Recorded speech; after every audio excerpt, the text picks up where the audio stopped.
बाल हनुमान और सूर्यफल की कथा।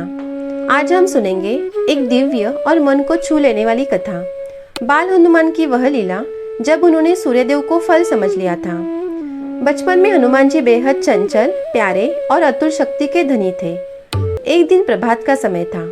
पूरा आकाश लाल सुनहरी रोशनी से भरा था। नन्हे हनुमान ने आसमान में चमकता हुआ सूर्य देखा और उनके मन में एक ही विचार आया, अरे वाह, कितना सुंदर, कितना चमकीला फल है। अगर मैं इसे खा लूं तो कितना स्वादिष्ट होगा। इतना सोचते ही वे मुस्कुराए, जमीन से उछले और अगले ही क्षण आकाश की ओर उड़ चले। देवलोक में हलचल मच गई। अरे, यह तो वानर बालक सूर्य की ओर बढ़ रहा है।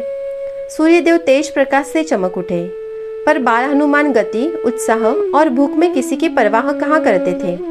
वे तेज हवा को चीरते हुए सूर्य के बिल्कुल पास पहुंच गए और बोले, हे सुंदर फल, मैं तुम्हें खाने आया हूँ। यह सुनकर सूर्यदेव आश्चर्य में पड़ गए। उन्होंने कहा, वत्स, मैं फल नहीं, सूर्य हूँ। अगर तुम करीब आओगे तो जल जाओगे। पर हनुमान हंसकर बोले, नहीं नहीं, आप तो बस लाल लाल गोल गोल फल हो। इतना कहकर वे और आगे बढ़े। देवता घबरा गए और तुरंत इंद्र को पुकारा।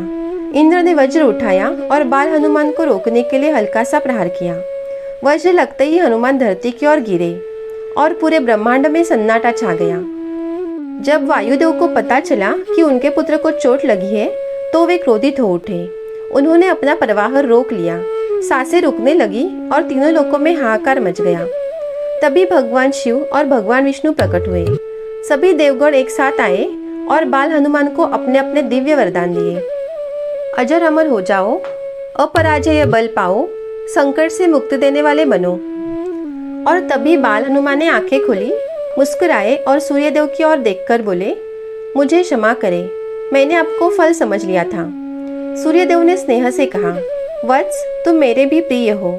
आज से मैं तुम्हें ज्ञान का प्रकाश दूंगा। और इस प्रकार बाल हनुमान ने सूर्यदेव को अपना गुरु बनाया। सूर्यदेव ने उन्हें वेद, शास्त्र, आयुर्वेद, ज्योतिष और अनेक दिव्य विद्या सिखाई। यह कथा हमें सिखाती है कि मासूम भक्ति और निर्दोष प्रेम हर कठिनाई को वरदान में बदल देता है।